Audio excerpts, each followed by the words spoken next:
మీరు ఎప్పుడైనా ఒక గద్ద గూడు కడుతుండగా చూసారా? ఆ గద్ద గూడు ఎక్కడ కడుతుంది అంటే ఏదైనా ఎత్తైన చెట్టు మీద, లేదంటే పర్వత శిఖరం మీద కడుతుంది, ఎత్తులో. ఇక అక్కడే దాని సంతానం కూడా జన్మిస్తుంది.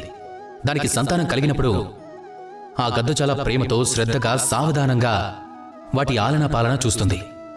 తన ముక్కుతో వాటి నోటికి భోజనాన్ని అందిస్తూ ఉంటుంది. కానీ ఎప్పుడైతే ఆ సంతానం పెరిగి పెద్దవవుతాయో, ఇక ఆ విషయం ఆ గద్దకు తెలిసినప్పుడు గద్దే స్వయంగా ఆ గూడిని చిన్న భిన్నం చేసేస్తుంది. ఆ సంతానానికి అప్పుడే రెక్కలొచ్చుంటాయి. ఎలా ఎగరాలో కూడా వాటికి తెలియదు.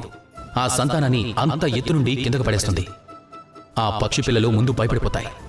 ఎదురుగా మృత్యువును చూసి భయంతో వాటి రెక్కలను టపటపలాడిస్తాయి.